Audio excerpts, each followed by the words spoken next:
সাদ্দাগঞ্জ model মাদ্রাসা কর্তৃক আয়োজিত আজকের এই হাফেজ ছাত্রদের দস্তারে ফজিলত প্রদান উপলক্ষে এবং বেশ কিছু ছাত্র ছাত্রী কোরআনের সবক গ্রহণ করবে।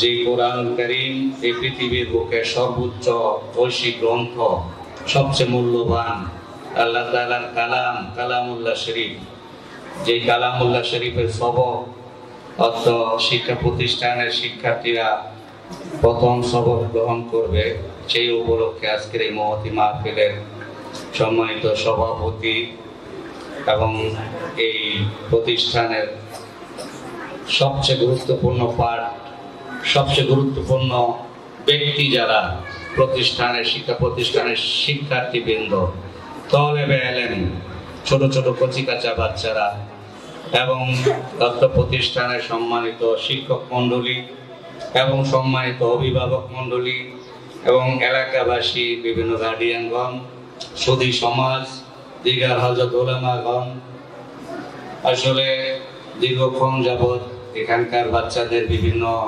পরিবেশনা, বিভিন্ন উপস্থাপনা এবং বিভিন্ন উলামা হযরতগণের মুখ থেকে অত্যন্ত গুরুত্বপূর্ণ আলোচনা শুনতেছিলেন আপনারা। প্রত্যেক মানুষই এই জামানায় এই সময়ে খুবই ব্যস্ত। সেই ব্যস্ততার মধ্যে আপনারা এসে, বিশেষ করে যাদের বাচ্চারা এখানে পড়ে, সেই অভিভাবক ভাইয়েরা, বাচ্চাদের বাবারা, অনেক ক্ষেত্রে বাচ্চাদের মায়েরাও হয়তো এসেছেন ভিতরে। আসলে এই ক্লান্তিকালে, এই কঠিন এক সিচুয়েশনে নিজেদের বাচ্চাদেরকে মানুষ হিসেবে গড়ে তোলা, সত্যিকারের একজন আদর্শ মানুষ, ভালো মানুষ হিসেবে গড়ে তোলা, এটা বড় একটা চ্যালেঞ্জিং বিষয়, খুবই কঠিন একটা ব্যাপার এবং এটা অনেকাংশে অসাধ্যকে সাধন করার মতো। পৃথিবীর সব বাবাই তার সন্তানকে সবচেয়ে বেশি ভালোবাসে, আদর করে। সেই বাবা শিক্ষিত হোক বা অশিক্ষিত হোক, স্বল্প শিক্ষিত হোক, সেই বাবা বড় ম্যাজিস্ট্রেট, বড় অফিসার, বড় শিল্পপতি, কোটিপতি, বড় রাজনীতিবিদ হোক বা খেটে খাওয়া একজন সাধারণ দিনমজুর হোক, বাবা সব ক্ষেত্রে বাবা বাবা বাবার কোনো তুলনা হয় না। সেই প্রত্যেকটা বাবার কাছে, প্রত্যেকটা মায়ের কাছে সন্তান এই পৃথিবীর বুকে সর্বশ্রেষ্ঠ সম্পদ। সেই শ্রেষ্ঠ সম্পদকে সত্যিকারের সম্পদ বানানোর লক্ষ্যে অনেকাংশে বাবারা তাদের অক্লান্ত পরিশ্রমের টাকা, মাথার ঘাম পায়ে ফেলে, প্রত্যেকটা টাকার মধ্যে ঘামের ঘ্রাণ পাওয়া যাবে, প্রত্যেকটা টাকার মধ্যে রক্তের ঘ্রাণ পাওয়া যাবে। এরকম রক্ত পানি করা, মাথার ঘাম পায়ে ফেলা, রক্ত মিশ্রিত, ঘাম মিশ্রিত টাকাগুলো ব্যয় করে করে আমরা আমাদের সন্তানদেরকে ভালো আদর্শবান মানুষ বানানোর স্বপ্ন দেখি, চেষ্টা করি, যুদ্ধ করি।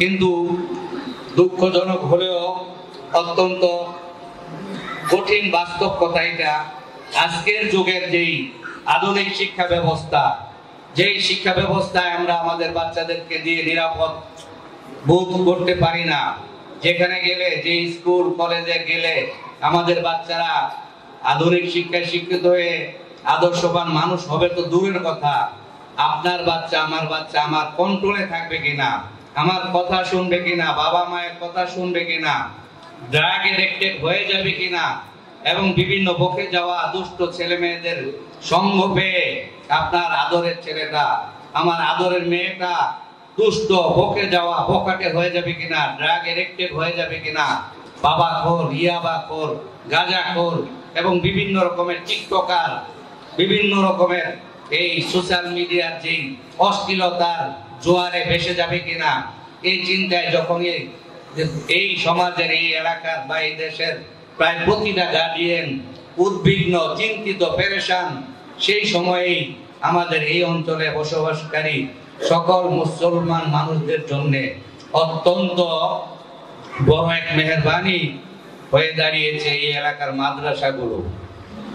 এই এলাকার মাদ্রাসাগুলো এই অঞ্চলে বসবাসকারী সকল গার্ডিয়ান, বিশেষত মুসলিম গার্ডিয়ান মা বাবাদের অনেকাংশে রহমত স্বরূপ তাদের বাচ্চাদেরকে অক্লান্ত পরিশ্রম করে মাতৃস্নেহ পিতৃস্নেহ দিয়ে আদর এবং শাসন যেখানে যতটুকুন দেওয়া দরকার ততটুকুন দিয়ে এই এলাকার মাদ্রাসার বিভিন্ন মাদ্রাসা শিক্ষক বৃন্দ অনেক পরিশ্রম করে বাচ্চাদেরকে একটা উন্নত ভবিষ্যৎ এবং আদর্শ জীবন গড়ে তোলার জন্য সর্বাত্মক চেষ্টা করে থাকে। এবং এই শাহজাগঞ্জ মডেল মাদ্রাসার এক ঝাঁক তরুণ শিক্ষক বৃন্দ তারা অনেক ক্ষেত্রেই প্রশিক্ষণ প্রাপ্ত অভিজ্ঞতা সম্পন্ন। তারা তাদের এই মেধা শ্রম পরিশ্রম দিয়ে এই এতগুলো বাচ্চার পিছনে দিন রাত 24 ঘন্টা তারা পরিশ্রম করে, সার্বক্ষণিক তাদের নিগরানিতে তাদের নজরে রাখে, বিশেষ করে যারা আবাসিক বাচ্চারা আছে। এই জন্য আমি দ্বিধাহীন চিত্তেই বলতে পারি এই মাদ্রাসায় আপনাদের যাদের বাচ্চা পড়ে তারা অবশ্যই নিরাপদ নিশ্চিন্তে এখানে বাচ্চাদেরকে পড়াইতে পারেন। এখানে অনেকের আমাদের ধারণা, বিশেষ করে যারা স্বল্প শিক্ষিত মানুষ বা জেনারেল শিক্ষায় শিক্ষিত মানুষ, যে মাদ্রাসায় তো শুধুমাত্র আরবি পড়ানো হয়, শুধু কোরআন হাদিস পড়ানো হয়। বর্তমান দুনিয়ায় চলতে গেলে তো আরবি, শুধু আরবি শিখে কি আর কাজ হবে, চলা যাবে? কিছুক্ষণ পূর্বেই দেখতে পেয়েছেন আপনারা সবাই ছোট ছোট দুইটা বাচ্চা, সোয়াইব এবং খুবাইব, দুইটা বাচ্চার ইংরেজি টকিং আপনারা সবাই দেখছেন না? এই দুইটা বাচ্চা কতটুকুন বয়স? তাদের 6 বছর 7 বছর হবে বড় জোর। এরা দুজন আপন ভাই, সহোদর ভাই। আমি নিজেও আগে জানতাম না, এখন আমিও আপনাদের মতো প্রথমেই তাদেরকে দেখলাম। কিন্তু এরকম ভাবে ইংরেজি, অঙ্ক, প্রয়োজনীয় অঙ্ক এবং ইতিহাস, ভূগোল, এমনকি কম্পিউটার পর্যন্ত এই মাদ্রাসায় শেখানো হয়। এবং বর্তমান সময়ের আমাদের যে মাদ্রাসা শিক্ষা ব্যবস্থা, সেই শিক্ষা ব্যবস্থা অনেকটা যুগ উপযোগী এবং আধুনিকায়ন করা হয়েছে। এই জন্য আপনারা নিশ্চিন্তে নির্দ্বিধায়, আপনারা অনেকেই আমরা স্বপ্ন দেখি, চিন্তা করি আমার ছেলেকে ডাক্তার বানাবো, বড় ব্যারিস্টার ইঞ্জিনিয়ার বানাবো, বড় অফিসার বানাবো। এই স্বপ্ন দেখে ছোট কোমলমতি থাকতে আমরা আমাদের বাচ্চাদেরকে বিভিন্ন ইংলিশ মিডিয়ামে দেই, যেখানে পড়ালেখার নামে ঠন, সেখানে বিভিন্ন 12 মাসে হিন্দুদের 13 পূজার মতো বিভিন্ন উৎসব, বিভিন্ন গান বাজনা, অশ্লীলতা, এলাকার বিভিন্ন স্কুলের আশপাশ যারা বিচরণ করেন, আপনারা চলাফেরা করেন, তারা এমনিতেই বুঝতে পারবেন। তাদের নির্যাতনে, তাদের এই জুলুম এবং তাদের অমানবিকতা, অশ্লীলতায় এলাকার যুব সমাজ এবং এলাকার মুসলমান, বিশেষ করে ধার্মিক নামাজি, তারা খুব বিব্রত। নামাজের সময় তাদের বিভিন্ন স্কুলে চলতে থাকে বিকট আওয়াজের নৃত্য এবং মিউজিক, অশ্লীল গান। ছোট ছোট বাচ্চারা এগুলোই শিখে। এগুলো শিখতে শিখতে কি করে একটা বাচ্চা, আপনার সন্তান, আদরের সন্তান, কলিজা ছেঁড়া ধন, আপনার জীবনের সর্বশ্রেষ্ঠ সম্পদ যে সন্তান, সেই সন্তান কি করে একজন আদর্শ মানবে পরিণত হতে পারে? পশ্চিমকালেও এই গতানুগতিক যে আধুনিক শিক্ষা ব্যবস্থা, এই শিক্ষা ব্যবস্থাতে পড়ালেখা করে কোন মানুষ যদি পারিবারিক ঐতিহ্য না থাকে, বংশগত ব্যাকগ্রাউন্ড যদি ভালো না থাকে, স্কুলে পড়ে, কলেজে পড়ে, আজকের যুগে কোনো মানুষ থাকে না, অমানুষ হয়ে যায়, ড্রাগ এডিক্টেড হয়ে যায়। ছোট বয়স থাকতেই 12-13 বছর বয়সের থেকে তারা বিভিন্ন রকমের রিলেশনে চলে যায়। আপনারা আমার কথা একমত হবেন কি হবেন না? বর্তমান সিচুয়েশন, বর্তমান প্রেক্ষাপট, দেশের অবস্থা প্রত্যেকেই নিজেদের মোবাইল থেকে জানতে পারেন, দেখতে পারেন। অতএব টিকটকার হলো এটাই সত্য কথা, এটাই সত্য কথা। দীর্ঘ 24 বছর শিক্ষকতার অভিজ্ঞতা আমার। এখানে যারা শিক্ষা, এই প্রতিষ্ঠান যারা পরিচালনা করে, তারা দক্ষ, অভিজ্ঞ, তারা মেহনতি, পরিশ্রমী, তারা আমার সন্তান তুল্য, আমার ছাত্র। এবং এই প্রতিষ্ঠান সংশ্লিষ্ট প্রত্যেকটা ব্যক্তি আমার খুব ভালোভাবে জানা, খুব ভালোভাবে চেনা। এই জন্য আমি নির্দ্বিধায়, নিশ্চিন্তে, দায়িত্ব নিয়ে বলতে পারি, আপনারা আপনাদের বাচ্চা, যাদের বাচ্চা এখানে পড়তে দিয়েছেন, তারা অবশ্যই একটা সঠিক সিদ্ধান্ত গ্রহণ করেছেন। নিশ্চিন্তে এখানে আপনাদের বাচ্চারা পড়ে যাবে এবং তারা তাদের উজ্জ্বল ভবিষ্যতের লক্ষ্য পানে এগিয়ে যাবে। আপনারা আপনাদের সুচিন্তিত গঠনমূলক মতামত, পরামর্শ এই প্রতিষ্ঠানের কর্তৃপক্ষ যারা আছে তাদেরকে দিবেন। এবং কোনো রকমের কোনো ছোটখাটো প্রবলেম হলে আশা করি ছোট্ট কিছু আলোচনার মাধ্যমে সেগুলো সমাধান হয়ে যাবে। তারপর বড় রকমের কোনো প্রবলেম, কোনো সমস্যা যদি হয় তাহলে সেটা আমাদেরকেও বলতে পারেন। এবং এই এলাকার বড় ঐতিহ্যবাহী ইসলামী শিক্ষা প্রতিষ্ঠান জামিয়া কাসিমিয়া দারুল উলুম সাদ্দাগঞ্জ, আপনারা অনেকেই হয়তো জানেন ওই মাদ্রাসার দাতা গোষ্ঠীর একজন সদস্য আমি। আমার বাপ দাদাই ওই প্রতিষ্ঠান করেছেন, জমিন অক্ষ করে দিয়েছেন, প্রতিষ্ঠান করেছেন। সেই প্রতিষ্ঠানের বয়স 70 বছর প্লাস, যেখানে আমি 21 বছর শিক্ষকতা করি, আর এর আগে আরো 4 বছর অন্য জায়গায় শিক্ষকতা করে এসেছি। এই জন্য তারা এইখানকার পরিচালক, এইখানকার শিক্ষক বিন্দু কর্তৃপক্ষ যারা, তারা এই জামিয়া কাসিমিয়ারই সূর্য সন্তান, সেই হিসেবে আমারও সন্তান। এই জন্য আমি দায়িত্ব নিয়ে বলতে পারি আপনাদেরকে, তাদের কোনো বিষয় যদি তারা আপনারা বলার পর সমাধান না করে সেটা আমাকে অবশ্যই বলতে পারেন।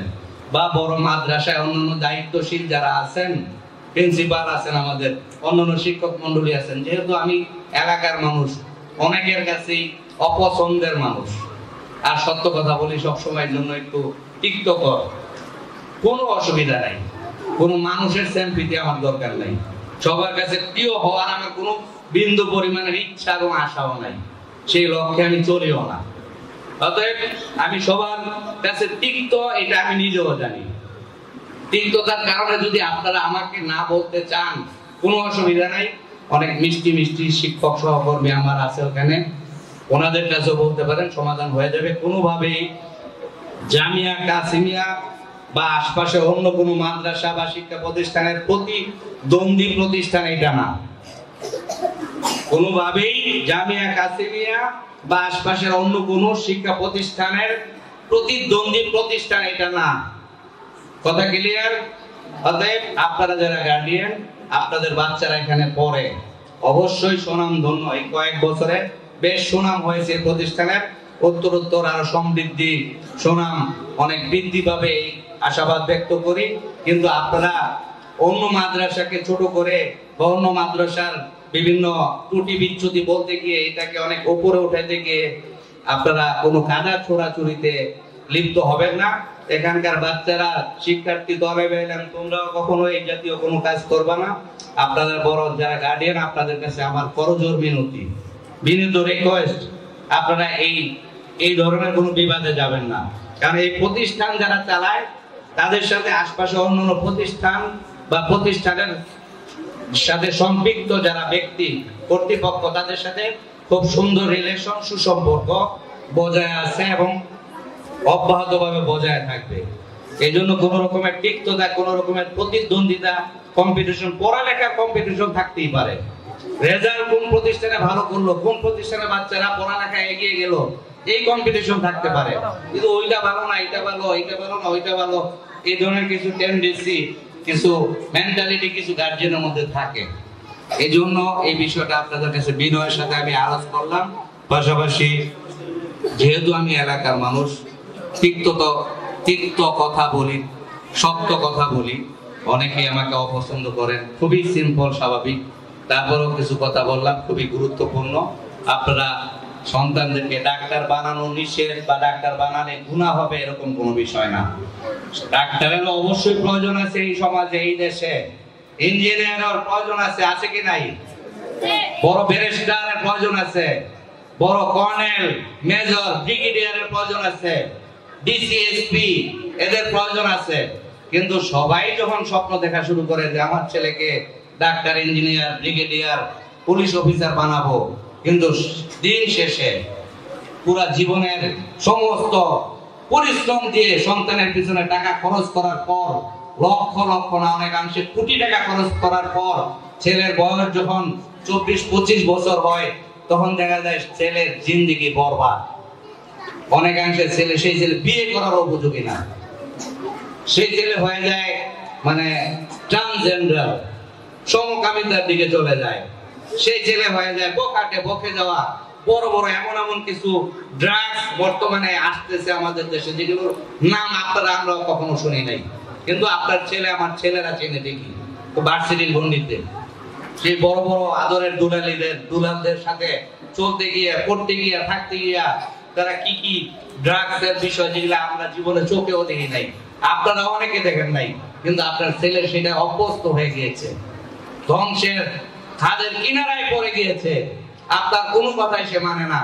আপনি সারা জীবনেই যৌবনকালে কর্ম যখন করেছেন, সেই কর্ম, চাকরি, ব্যবসা, সমস্ত টাকা ছেলের পিছনে খরচ করেছেন, বার্ধক্যে ছেলে আপনাকে দেখবে, আপনাকে শান্তিতে রাখবে। এখন আপনাকে শান্তিতে রাখবে দূরের কথা, আপনাকে বাড়ি থেকে বের করে দেওয়ার উপক্রম। এরকমই শতকরা 85% ফ্যামিলির অবস্থা। কিন্তু লজ্জার কারণে অনেকে এটা ওপেন করে না, বলে না। শেষমেশ চুপে চুপে ড্রাগ নিরাময় কেন্দ্র বা বিভিন্ন নিরাময় কেন্দ্র নিয়ে রেখে আসে। এগুলা আমরা খুব ভালোভাবে জানি, এলাকায় অনেক আছে যারা স্বপ্ন দেখতো এক সময়, খুব ফখর করে, অহংকার করে বলতো আমার ছেলেকে ডাক্তার বানিয়ে ছাড়বো, অমুকে কত বড় মৌলবী হয়েছে, তার চেয়ে বড় মৌলবী বানিয়ে ছাড়বো। এরকম অনেক ঘটনা আছে, অনেক তিক্ততা আছে, অনেক অভিজ্ঞতা আছে। আমি ছোট মানুষ, ক্ষুদ্র মানুষ, ভুল ত্রুটির ঊর্ধ্বে অবশ্যই আমিও না। এই প্রতিষ্ঠান যারা চালান তারাও ভুল ত্রুটির ঊর্ধ্বে না। সবাই মানুষ, মানুষ হিসেবে ভুল ত্রুটি থাকাটাই স্বাভাবিক। যদি কোনো রকমের, বিশেষ করে যাদের বাচ্চারা পড়ে, সেই পড়াইতে গিয়ে শাসনের ক্ষেত্রে বা কোনো ক্ষেত্রে কোনো অভিযোগ থাকলে আপনারা সুন্দরভাবে বিষয়গুলো সলভ করবেন, আলোচনা করবেন।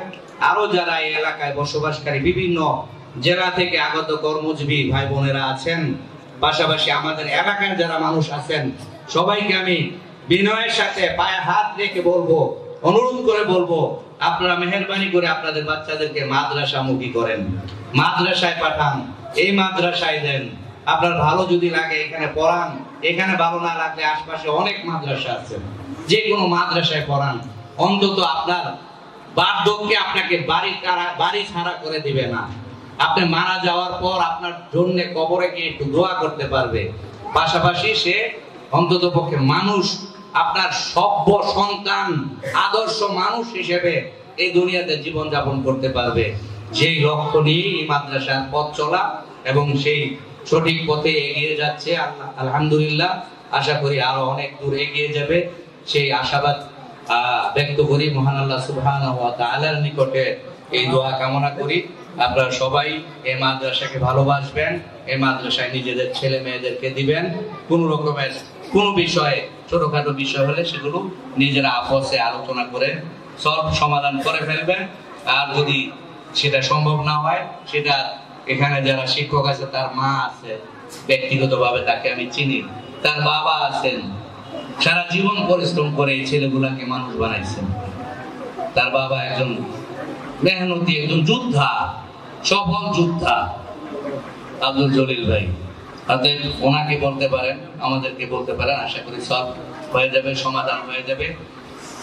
সর্বোপরি এখানে কোরআন হাদিস যারা পড়তেছে, অধ্যয়ন করতেছে, প্রত্যেকটা তলেবে ইলমকে যেন আল্লাহ রাব্বুল আলামিন কবুল করেন, আলেমে হক্কানি, আলেমে রব্বানি হিসেবে কবুল করে দ্বীন এবং দুনিয়া মানুষের সেবা করার তৌফিক দান করেন। সকলে বলে আমিন। ওয়া আখিরু দাওয়ানা আলহামদুলিল্লাহি রাব্বিল আলামিন।